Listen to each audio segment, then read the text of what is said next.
The performance of the Nigerian economy has always been of critical interest to a variety of people for a variety of interests. So, with the coming of a new year, various projections were released about the performance of the economy. It has become an annual tradition. And already we have had projections made by the World Bank, the IMF, and the Nigerian government. Each projected single-digit growth for the Nigerian economy, and is varied, ranging between 25 and 3.6% growth. However, these were anchored on so many conditions. On Wednesday, the NESG became the latest to release its macroeconomic outlook for 2018. The NBS also released its GDP report. What are the highlights of these, and what will these mean to the ordinary man? That will be our focus on Nigeria Today. My name is Wilfred Ewalifu.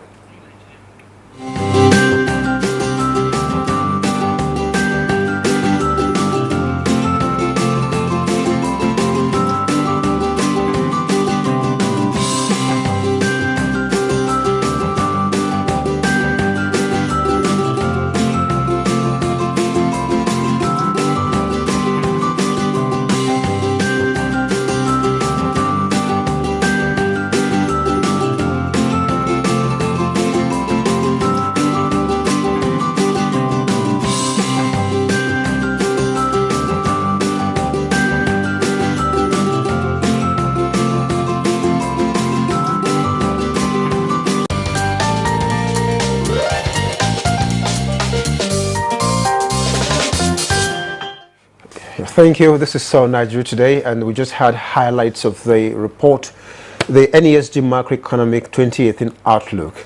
And joining me in the studio to take a detailed look at this report is a senior fellow public policy at the NESG, Dr. Tayo Adeloju. Dr. Adeloju, you're welcome to Nigeria Today.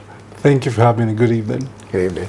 And also joining us is a well-known face on the NTA, a development economist, Professor Ken Ife. Professor Ife, thank you very much for inviting me. Thanks. Now let's go straight into these. Let me start with Dr. Adeloju. I mean, after all, the report is yours. But I wanted to look and just tell us the critical elements of this report. What is most important about this? I think what's most important about the report first is that we've anchored the report on a momentum of growth that we have seen. The NBS, of course, released the report showing that fourth quarter GDP for 2017 was at 1.92, which was way better than our projections for last year. We had projected a 0.6 growth. We achieved a 0.83. It indicates that the momentum built by confidence through fiscal and monetary policy stability and focus and the implementation of reform programs achieved its objective last year. Yeah. The second key point in the plan is that we point that these numbers that show growth do not necessarily show that growth has been inclusive, because if you look at the unemployment rate, we saw that unemployment rate has grown, which means the jobs we lost during the recession and the jobs we are losing requires attention. So on one hand, we point to the signaling of a fragile growth that is steady, and we point to the need to pay attention to the factors of inclusion, of inclusiveness, of creating jobs, particularly because the easing out effect of the impact of the recession is still with us. I mean, if you lost 4.5 million jobs and you've not recovered them, even though the numbers show positive growth, we still have work to do. Yeah. And so growing beyond the numbers, beyond the GDP numbers, and paying attention to inclusiveness, both in terms of opportunity and for our Nigerians to go back to work, in terms of opportunities for investments to increase within the economy, and in terms of how we make sure that everyone is on board and participating in the economy, particularly our small, medium enterprises, will be the critical imperatives of 2018. So in summary, that's what we focused on. We've projected 3 scenarios. No, we'll get to scenarios a bit later, but just trying to get the introductory comments first of all. And that, let me bring in Professor Kenny Faye now. First of all, we're speaking earlier on today about the NBS report that's released on the GDP report, and you're quite upbeat about that. Now, linking that with these NESG macroeconomic outlook for 2018, what do you think really are the critical things to look out for in that report? I think it's a very positive report, to be honest, on two counts, both on the projections on the last quarter of 2017 and the overall figure for 2017. And I also relate that quite favorably to the report, the excellent report done by NESG, which focus very, very critically on inclusion, be it social inclusion, be it economic inclusion, and of course, the recommendations that they came from, some scenarios that they have painted. So one particular thing I quite like about the NBS report is that the oil sector didn't perform as well as it did in the third quarter, but at least there is a big improvement on the non-oil sector. They're now on the positive territory, just marginally, just 0.4 plus 0.45. So that's not bad. But it shows a much higher order of contribution of the non-oil sector to GDP. It's very high. It's about 92 point something %. So it's increased. And what that means is, I think I'm going to have to bring that somewhere in the discussion with the NESG, because when the NESG did their three scenarios, they seem to be based on projections on oil volume and oil Prof, price. I don't want us to get into the issue of the scenarios yet, because I mean that really we'll be looking into the projections for 2018. I just want to first of all, let us get a bit of context. Having talked about some of the highlights, to still reflect on, what the report talked about, the performance with regards to 2017. I mean, actually, spoke very well about the positive performance of the economy, in 2017. Actually, it talks about the fact that I think basically foreign investment, went up by as much as 97%. Yes. And then you talked about the environment. What really about that environment enabled that level of performance of the economy? So the first thing is the government launched the Economic Recovery and Growth Plan, and that plan, as an instrument that showed trajectory of government, created a lot of confidence both in the international community and in the local business community. The ease of doing business reforms, which we saw trigger our rise in ranking by 24 points, signaled another strong message to the world that we were serious about reforms and we were going to take those pragmatic steps to make things happen. We also saw strong monetary policy that tried to harmonize what was a runaway situation in 2016. That created a level of confidence and predictability, and we saw that predictability reflected in the strength of the stock market going into January 2018. In terms of fiscal policy, we saw government actively start to look at tax to GDP, the amount of revenue mobilization government was pulling from tax. And you're seeing tax reforms record higher tax revenues than we've seen in the previous year. If you match that with government's investment in agriculture, you saw agriculture jump 3.1 to 4%. Government's Anchor Bora program, the interventions of NASAL and the Sovereign Wealth Fund in creating fertilizing blending plants, those activities created actual jobs. And we saw it if you look closely at the lower level indicators for crops like rice. We moved from 2.3% in terms of our production capacity for rice to 4.7%, I think. Well, the total consumption went from 6.3 to 7.3. In other words, Nigeria is producing more of the rice we eat. Yeah. Those are tangible output, productive indicators you can look at to tell why it happened.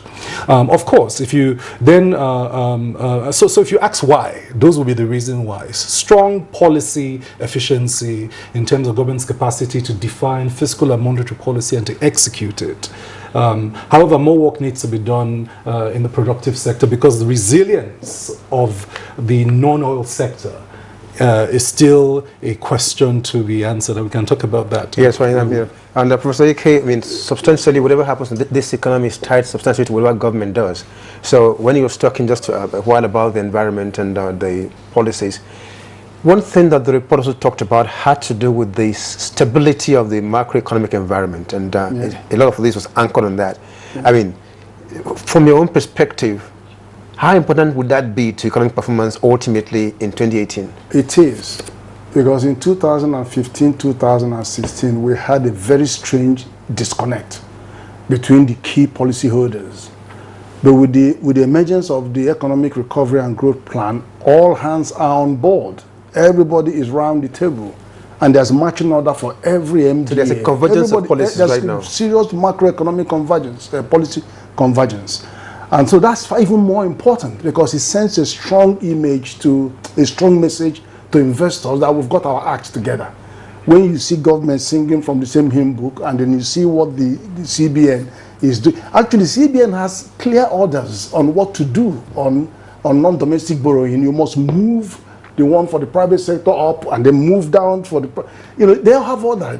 Debt Management Office has orders on what it has to do, reorder the debt, more for foreign than local, and so that you stop displacing private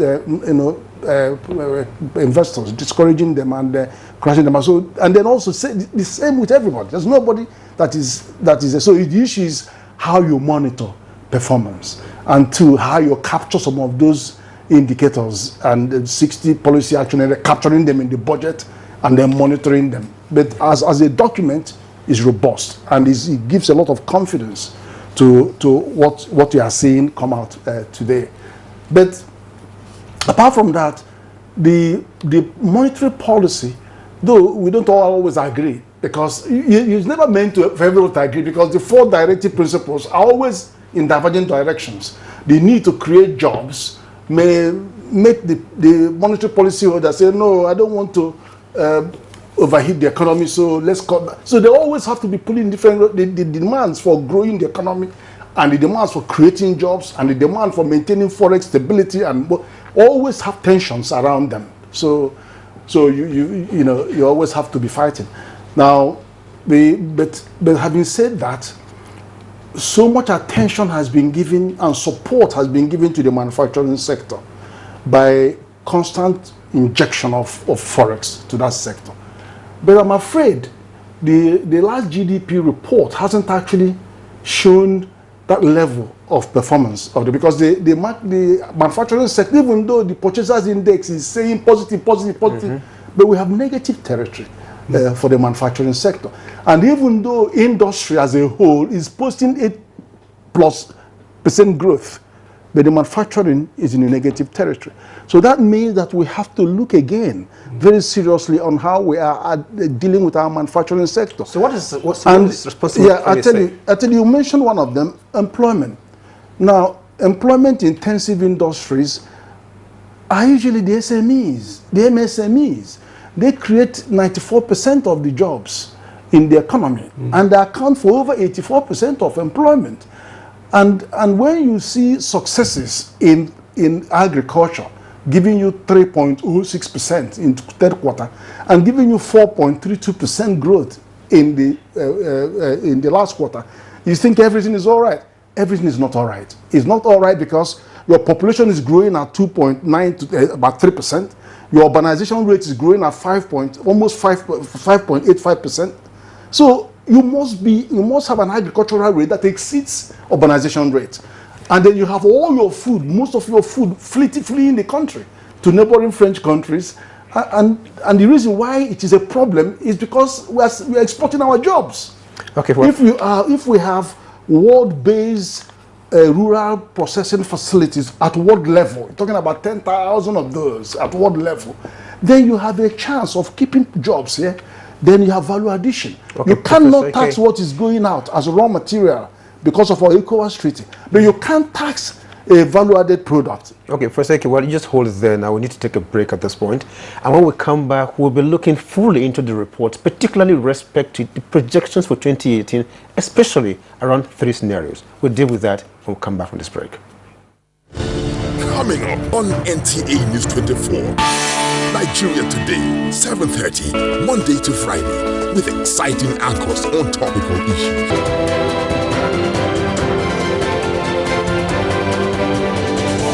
Inspirators, a search for those who inspire others. Business 24, a business magazine program. Late edition repackaged. Fresh and exciting programming on NTA News 24. Stay with us.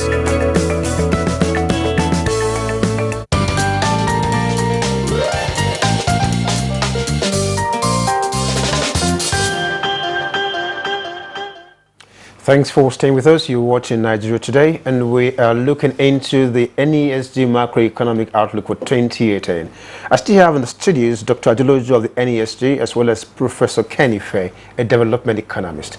Now we shall be looking into some of the projections made by the NESG for 2018, specifically 3 scenarios, which fundamentally this report is anchored on.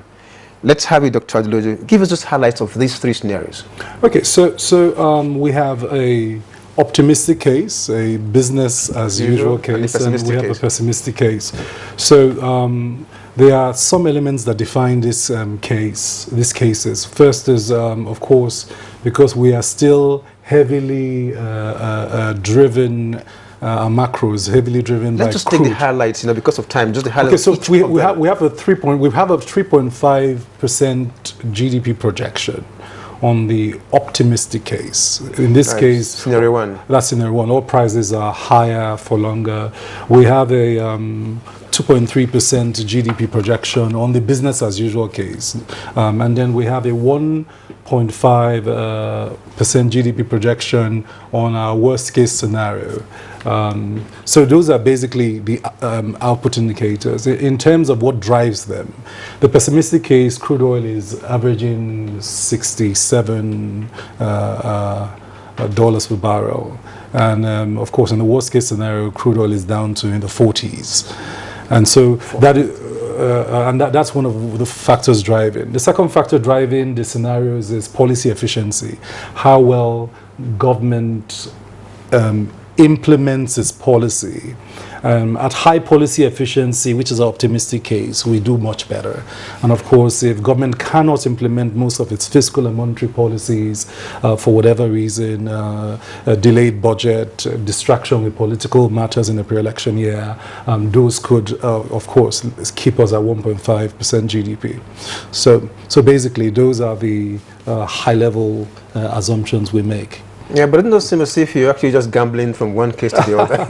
Because, I would have thought that it would be definitive. In the direction that you expect that the economy would go, with some certainty, in spite of the variables in 2018.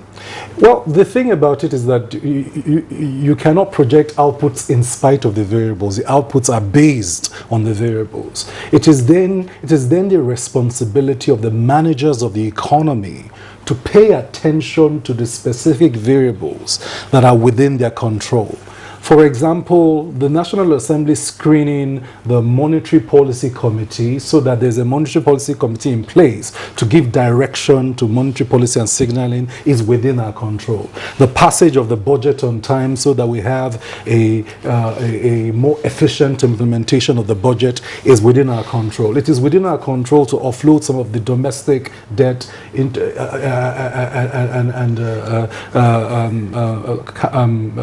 exchange them with external debt. That's within our control. If you don't mind, if I may just come in here Yes. now. You have 3 scenarios. Yes. Which one of them does the NESG see as most likely? Well, we see the optimistic scenario of 3.5 GDP as most likely, considering where we are today. One, we have an aggressive economic management team looking at the implementation of its ERGP. They will be in Lagos tomorrow for the investors luncheon, which deals with the component of the ERGP that seeks to bring investors into the room. The sector labs kick off on Monday, March the 5th, here in Abuja. That is meant to bring investors into the room to discuss hindrances to their capital coming into the country. These are hands-on approaches. Well, we saw the launch of the Ease of Doing Business action plan, the cyclic action plan 2 weeks ago. That's a clear sense that because we rose 24 points in doing business, we're not about to go to sleep. Okay, well, I'm sorry, I'm stopping there. Let me get in, Professor Ike, but I must also indicate that, these are your scenario one of the optimistic case. You are putting unemployment at about 30%. Yes. Professor Ike, how do you react to all this? Well, I don't know whether to say it's pessimistic or optimistic, but what the second one, which is business as usual, actually gives the far the lowest projection on growth at 2.3%. When Fitch was giving generous with 2.5, World Bank 2.6, IMF 3.6, and our own EIGP 3.5, I wasn't sure how on earth we're going to live with that. At business as usual, Prof, we will not deliver 3.5 because everything is converging in this economy. I know we're still a mile away from the public, ordinary people on the street feeling the gains of they still need to, because they have to feel it through employment, they have to feel it through lower prices, they have to feel it through lower inflation figures. There are many indicators that they are looking for to actually believe that this growth can translate to something in their pocket or some food. Well, now you've already gone into an area that I was probably hoping that we'll get into if we still have the time a bit later, but since you brought it up, the common question you get asked on the street is that Nigeria is reporting growth. How does this translate into anything for the ordinary man? I can tell you one of them. Despite the fact that we are producing more food and we're actually seeing the backward integration working, we're actually seeing the rice being produced and eaten here, far better quality of rice. I tell you, I buy some rice from Ogun State, it's better than the things I've been importing. But Professor Ike, is that leading to any reduction in poverty and unemployment? Okay, let me get to that. Now, despite the fact that we are recording all that huge success, but much of that food is vanishing through our borders. And so people can't actually lay their hands on those. And despite the fact that inflation is coming down gradually, the core inflation is 12.2%. So we would have been dancing in the street with a low inflation figure of 12.2%. The food basket is at 19%. Yeah, I'm sorry, I have to caution a bit because of time, unfortunately. But I just need us to maybe speak to some critical issues. Number one, your document talks about policy efficiency variable. Yes. I mean, how important is this? It's very important because there are things that must happen. So go to Prof's point. We are celebrating lower inflation rate, but the prices of food is rising. That's what Prof is saying. Prices of food rise when the other factors do not come in. The value addition, we need to invest in value addition. Absolutely. And that's a policy imperative. It's in the ERGP we need to execute. We need to unlock PPPs. PPPs are too cumbersome to deliver. So capital into infrastructure projects are not coming. We need to remove the gridlock at the seaport, because if you add the cost of demurrage on imported items on the final cost to the Nigerian on the street, it raises the inflation rate. These things must come together, and so urgency to act, focus. We need to find a way to insulate the economic team from the politics in 2018. I want to have an agreement among the political actors that both in the National Assembly and in the executive that you can make the economy a no-go area for the battlefield. Yes, but the way they should start it by releasing the budget. By releasing the budget and by the MPC approval, so we can get going with fiscal and monetary policy action. Right. I mean, we want to have the multiplier effects of all this. But but let me speak right now like a man on the street. All this grammar, what does it mean for the ordinary man? What it means is... I mean, going by your macroeconomic outlook. Things will get better. What it means is things will get better. But we are away from celebrating, because the jobs we lost in the recession, we haven't yet recovered them. And so there's work to be done. Unfortunately, it's a pre-election year, but those that man the economy must now manage their focus to deliver on these imperatives. Professor Kanife, I would say that the jobs we lost in the recession are not exactly the ones that we are regaining. We are regaining a different type of job, which is the one the agricultural productivity is bringing in. And you can see them translate to output. So do you expect that the character of the economy could change? It is changing. It is absolutely changing. It is changing, but many people don't recognize it. Well, gentlemen, we must end on this note. Thank you very much for coming, Professor Kanife, Thank you. Professor of Development Economics, and Dr. Lojo of the NESJ. Thank you very much. Thank you very much. Thank you for having us. Well, we've been discussing the NESJ macroeconomic outlook, and it seems to be on the positive side, and both my guests here believe that we have a positive picture and things to get better. That's our program for today. Thanks very much for staying with us.